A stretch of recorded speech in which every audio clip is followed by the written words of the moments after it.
Hello guys and welcome to my channel. I am Reality Pearl and this is the African Housewives Philiac show.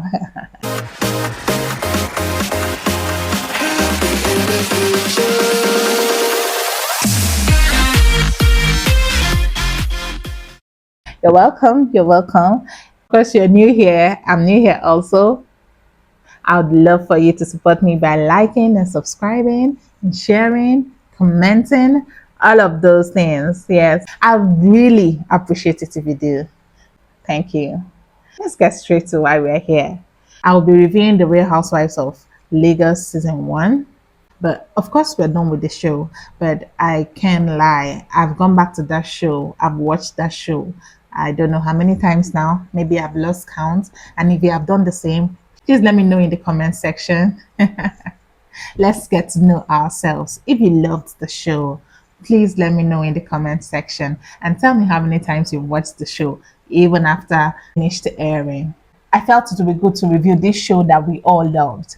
A lot of people on social media have talked about this show in negative light and how toxic it turned out. I did enjoy the show. It was entertaining, and that's just it. So let's go straight into reviewing episode 1. I loved the introduction of the show. I loved the way it started. I loved the voice. I think it was Abimbola Craig. I think she did it. Yeah. I loved how she started it. She said, in a legendary land of the rich lies a city that never sleeps. If that does not define Lagos, I don't know what does. And then she went on to say, it's either you are the bag or you secure the bag. If that does not describe Lagos again, like seriously, Lagos is full of hustle. Like people are hustling, they're hustling people, they're hustling for job. Everybody is hustling in Lagos for money. Introduction was apt. Then the taglines too. I loved the taglines. I understand a lot of people had issues with it. I personally loved the taglines. I maybe did not exactly like maybe just one, but I won't mention whose. But I loved the taglines. Someone told me it was corny, and I said taglines are meant to be corny. I haven't seen anyone that isn't. I haven't, yeah, and I watch a lot of Real Housewives. So the first person that we saw on the show was Toyin. Tiana is her name. So Toyin is Tiana, whichever one. Okay, so she introduced herself to us as a fashion mogul, a business mogul, king of fashion, king of all queens, fashion guru. Have I said that before? You know Toyin, and in the usual Toyin fashion, how she goes on and on and on about herself. Before now, I always felt like, wow, I wonder what it would feel like being in close proximity to Toyin, because if what I see on social media or Instagram is how she really is in real life, then it must be exhausting. And that's how I truly felt. I truly felt like, wow, every time she's like, I'm this, I'm the best at what I do, no one can compare to me. I mean, these are in my own words now, but that's how she sounds sometimes. She's like, if you want to be, you can never be me. The kind of things I wear, if you wear it, you look like a mad woman, which is true. And then she says, if you want to be me, you have to be reborn. I'm all for being your own cheerleader. I'm all for that. I just felt that hers was just a bit one step further, or even two. I recently watched an interview that Tony did, and I got to realize that, wow, this is the reason why this woman is like that. And fair enough, I think that she can be going on and on about how great she is. I set trends and they follow. She is great indeed. And if someone that she is with, or if someone that she has been with, does not recognize that, or can't say that about her, then she can go ahead and sing, or sing it to the rooftops. Like, and moving forward, try not to judge people as much, because why? That's a lesson to learn. For those of you that keep saying, what are these people teaching? What does this show teach? Yeah, this is it. Toyin got to introduce her family to us, introduce her kids. We saw her beautiful kids. We saw her husband. We saw the mask. We got to see the dynamics in her family, and it's beautiful to watch. We saw Toyin talking with her husband, and it was lovely to see her husband being open enough on the show to talk about how anxious he was meeting Twins' first daughter, who has been in the abroad all this while, and she hadn't met him for the first time. So he was expressing his anxiety, so to say, I don't know, will she like me? He was being vulnerable at that moment, and truthfully, it's not something that is common, especially amongst Nigerian men. She said, "Ah, like seriously, why?" And I loved how Tony just quickly handled it. She didn't try to, invalidate his feelings. She went on to say, like, no, no, no, there's no need for you to feel like that. She likes you. She tells me all the time that you're nice, you're kind to her, you always call to check up on her. She likes you. You don't have to feel like that. And we don't get to talk about these things all the time. So to see Toyin's family, which is obviously a blended family, she has three kids by three different baby daddies, and she's still able to have them together as a family. According to her, she has good relationships with her kids' dads, and she does it because she knows that her kids need that from her. I love that about Toyin. It was very beautiful to watch. And then she didn't waste time to drop the first bomb. She was like, all of you are saying she had three different baby daddies, in which she's not ashamed or something like that. See, if this my husband messes up, I will find another one, and that will make him the fourth one. And if that one messes up, I'll find another one, and that will make him the fifth Continue. one. I'm like, Jesus, this woman. She's like, come on, like your opinions don't mean anything to me. It's my life. That's it. It's my life. I live my life the way I want it. And because I've had one bad experience, especially in love, doesn't mean that I won't fall in love again. I'll fall in love again. Like, seriously. I love that woman. I love the way she's unapologetic about her life. It's her life, and she will live it the way she wants to. Also, we got to see Toyin's sexy, provocative photo shoot with her husband. She said, I got married to my best friend and he understands me. I agree totally, because you didn't see that photo shoot. Come on my page now, block. Seriously. They've been working together even before they got married, and now they are married, they are still working together. I mean, it takes a lot to be able to handle that. Most times, love and business don't mix. I don't know how they say it, but yeah, most couples that do business together always have problems. So if they are doing it and it's working for them, then they are doing something right, right? Next thing was Tony calling Iyabo. And she was like, Auntie Iyabo, I'd like to speak to you. And then we got introduced to Iyabo. So Iyabo is an actress, producer, director, every Nollywood movie role that you can possibly think of. I think she has done that. She describes herself as a party butterfly, a night crawler. She's all that. She loves parties. She loves Owambes. She loves Owambes. Like, if you know Nigerian parties, you know that there is party and there is Owambe. So the Owambe in the hierarchy of parties is like up there. Yeah. So if you're in Nigeria and you never attended an Owambe before, I don't know. Are you in Nigeria? It's different from party, oh. Yeah. So Toyin loves Oabe. Obviously, we saw her in a few of them where she was like, oh, like, well, she quickly told us about the man in her life. She was like, I have the man in my life. Oh, how will a fine girl like me not get bobo now? Ha, is it possible? Well, she told us that the man or the someone in her life is a very private somebody. He loves his space. Most importantly, because Iyabo is out there in the limelight and always receives a lot of negative backlash, he just does not want to be, in that whole mess. And fair enough. And so he likes his privacy, and I think it's going to remain like that for a long time. Because Iyabo was like, see, I'm not ready to celebrate anyone yet until I am married. When she says celebrate anyone, I think it means like posting someone on social media. Yeah, she said until she's married, she's not going to do that. And then she quickly added she's not sure if she's going to be married. It looks like you guys might not be seeing that man anytime soon or at all, according to what she said. Right? She said it, I didn't say it. She said it.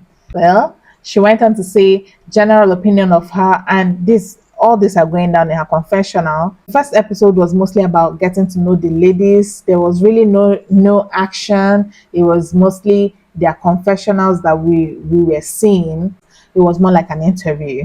We're getting to know them. Tell me about yourself. So Iyabo told us that a lot of people's general opinion of her are negative. A lot of people feel she's wicked, she's harsh, she's difficult, she's rude, she's snobby, everything negative. And she was like, if you know me very well, you know I'm not like that. I'm actually a sweet person. And I felt bad for her because how can you be, so grossly misunderstood? And she's not the only person that said it. Choma also said the same thing in her confessional. Moving on, the next thing we got to see was Iyabo's radio interview, and she talked about her, how she became a TikTok sensation, her early marriage, her life, her children, her family, her career. She talked about Princess's daughter's case. She had a moment where she opened up about the abuse that she experienced as a child from someone that was a close relative of hers, and the fact that she never even confronted that person until she was older. She was about 30 something when she got to confront that person. I'm very proud of Yabo and how she has used her platform, especially in that case. The next thing we got to see Caroline. Caroline was introduced as Carolina Hutchins. She described herself as fun-loving, adventurous, loves fast cars, loves the beach, loves the water. Listen, Caroline is such a funny character. I loved watching her. Her episode 1 confessionals were so funny, goofy. I would marry a trillionaire. I can't stop. What really made a lot of people look forward to watching this show was the comment she made when she said, I got married to a billionaire and poor people can't stand that, unfortunately. A lot of people were like, Who said that? Who said that? Who said that? Who am I saying that? well, she said she's into oil and gas, real estate, interior decorating. She was also a Nollywood actress, and that's what a lot of people know her for. I loved her movies when I was younger. I haven't seen her in a long while, maybe just once in a while in the blogs, but nothing else. She has 3 kids with her billionaire ex-husband, and she didn't waste time to also tell us that she has a man in her life. The producer must have asked her something because she was like, I would marry a trillionaire. Like, I love luxury. I love the good things of life. I need the man that I will marry must be financially stable. Like, financially stable. Financially stable. Should I say that again? He has to be financially stable. I love luxury, I love the good things of life. So why would I marry someone that can't afford that? It must be rich, rich, not just rich. There's this thing that Caroline does. She could just stay and it will look like she zones out, and then she will come back saying things like, well, I'm beautiful. I don't know what the producer behind the camera is asking her, but she'll just go off like, I'm pretty, I'm amazing. You felt like, what's happening here? She's so vain, but at the same time, she's so funny and adorable. Next scene was Iyabo and Tiana meeting up at a restaurant, and they were talking about Elora's party. Tiana needed Iyabo's help to plan the party, and at some point, Tiana was like, hey, you can even use this place. Why not? So while they were talking, Choma walked in, and Choma was the next person that we were introduced to on the show. Now, Choma is a lawyer, she's a philanthropist, she's also an entrepreneur, and she loves fashion. There's like another fashion queen in the building. You keep Oh no, quiet. point of correction, Tiana is the king of fashion. Now, this one is maybe the queen of fashion, but they are both royalties of fashion. Choma describes herself as fun loving, bubbly, entertaining, and she was like, I don't necessarily like to be addressed as an influencer, but do I influence people? Absolutely. She says she's God fearing and loyal, so we're going to put a pin on the loyal. There was this scene of Choma talking to a man over the phone. She was like this. I don't. Anyway, you can always tell when there's a man on the other side of the line, right? So she said she's in a complicated relationship. Uh, Listen, I don't even know what that means. But a complicated relationship means that you're in a relationship with someone who doesn't know what they want, or who doesn't want you, or who wants someone else. Get out of here. Some Choma actually said that she would love to have a child soon, and she would like to have a child in the confines of a marriage, but she's in a complicated relationship. Choma sounds like she knows what she wants. So how complicated can it be? It's as simple as that. Like, listen, ladies, if the guy is not sure that they want you, then they don't want you. A lot of men have said it. They know who their life partners are from just the first few minutes after meeting them. So if you've given a guy 6 months of your life and they still don't know what they want, if it's you in the first place, you don't need that kind of energy in life. So, but anyway, child, that's by the way. I'm not here to give relationship advice, right? So you can tell Choma loves shopping, she loves fashion, she loves designer items. She gave us a few fashion looks like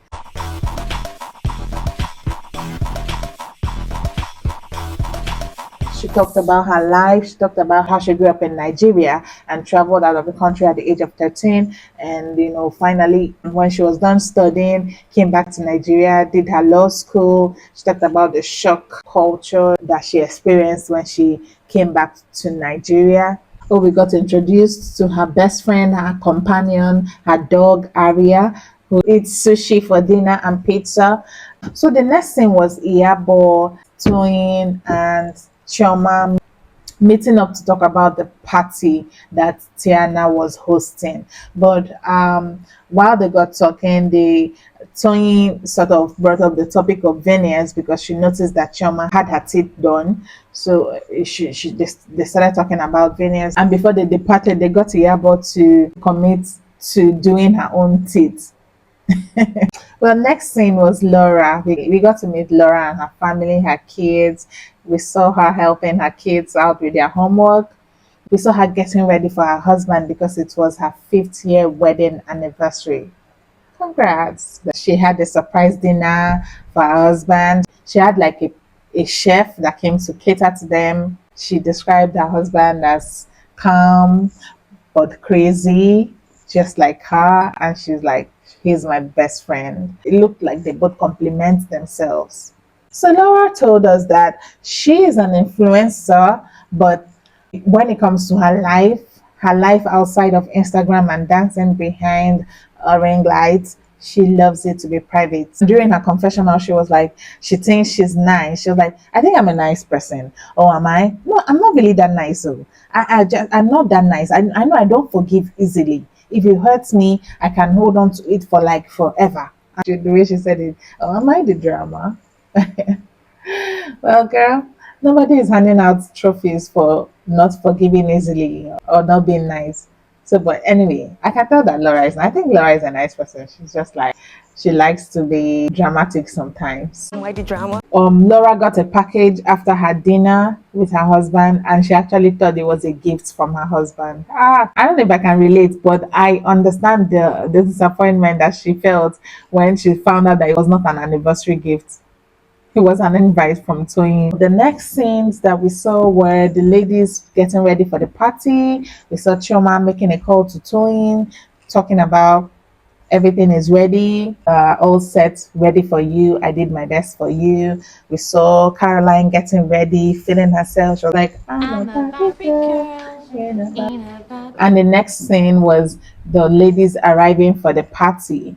So Tony arrived with her family first, and then it was Iyabo, and then Choma. So they were exchanging pleasantries, and the next person that walked in was Caroline. She had this sexy gown, beautiful gown that she was wearing, even though it wasn't really appropriate for the occasion, but it was a beautiful gown. And Caroline, to her defense, said that she was not told it was a child's event or something like that. Whatever. the producers were just playing with her. They did her dirty on that. In her confessional, she was like, this woman can feel herself so much. She was like, I was looking all glamorous, feeling like a Victoria's Secret model. When I'm in that mood, I'm looking at people, I'm seeing them, but I'm not seeing them, if you know what I mean. I'm like, girl, I know what you mean. I feel like that sometimes when I walk into a place and I feel like a lot of people are looking at me. I just look, but I'm not looking. I'm just looking straight ahead. Or maybe I'm shy. I don't know. But the truth is, a lot of times when I now decide to just look back a little, I find out that people are not really looking at me. So most times, that feeling of all the eyes are on you, it's just in your head, if you get what I mean. So yeah, I think that was the feeling that she was referring to. I don't know. Well, at this point, the women were just talking, still making small talk. Well, Laura was nowhere to be found. We didn't get to see all the other details of the party, but I'm here, finally. finally, Laura arrives and she was looking all cute. Her confessional, she said, I'm sure all the women are mad at me that I came fashionably late. I said, no, like this woman was coming 3 hours after the party had started, and she said she's fashionably late. And anyway, this was the first time I was wearing fashionably late. At this point, I had not yet developed huge hatred for this phrase, fashionably late. I had not yet developed it because later on in this show, I started to hate that phrase because these women used it a lot of times. I felt like, can you just stop? Do you guys know what fashionably late is? I guess not. Well, so child, she came in, she greeted all of them. They were all, I think, greeted her back. I feel that they greeted her back. But in their confessional, like in Caroline's confessional, she was like, I don't have anything to say. I don't like to say anything. Like if I don't have anything good to say, I'd rather keep quiet. I was like, okay, that was the first sign of something going on amongst the ladies. And I feel like Toyin is a common denominator amongst these ladies.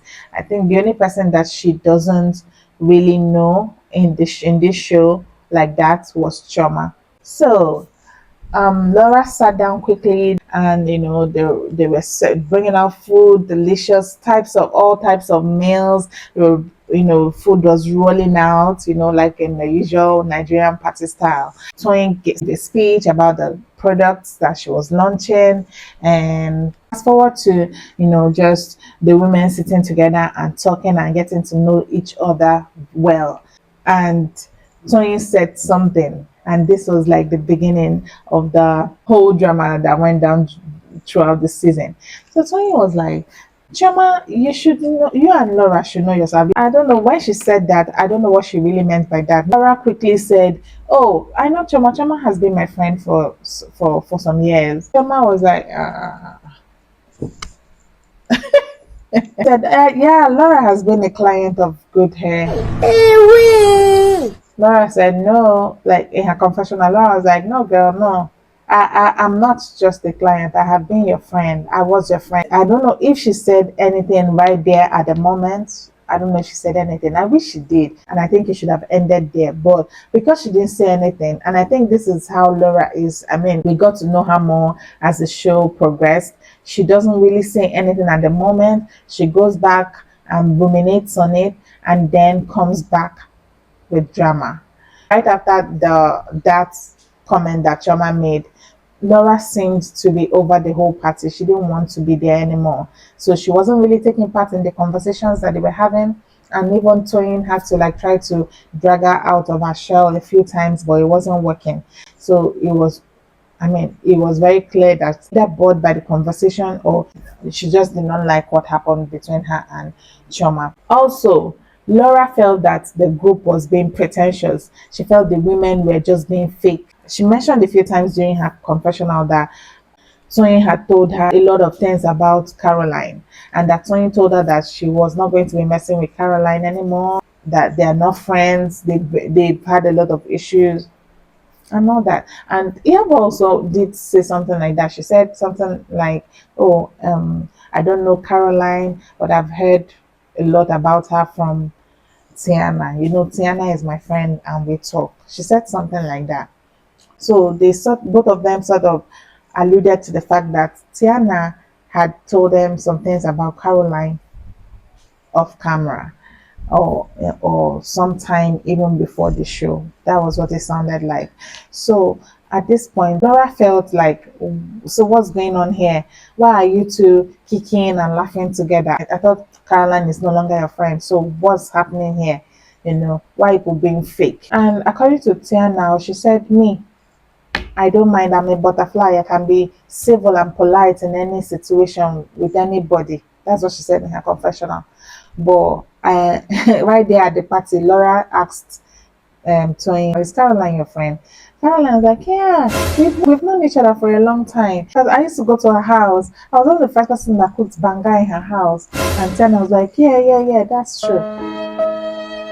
Ciao. Listen, I must say, maybe it's good now that I'm doing this review because I can now review the show from an informed point of view.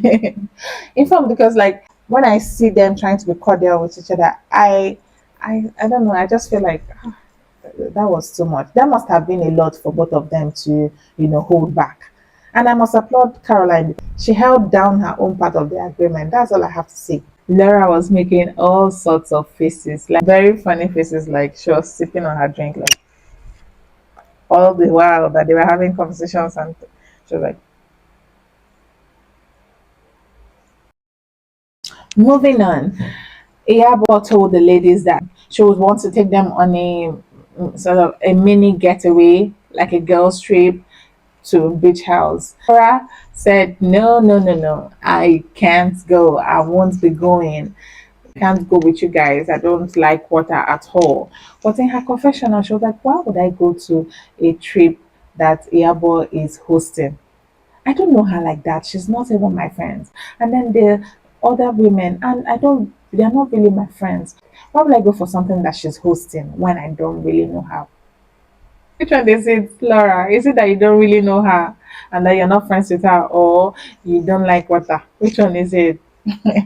This episode ended with the ladies toasting to new beginnings, new friendships, money, and all the good things that they wish themselves. So, guys, I'm so like, if you got to this point in this video, thank you so very much, guys. Like, thank you guys for watching. Please subscribe to my channel, and I'll be bringing more videos like this to you. Ciao, until next time.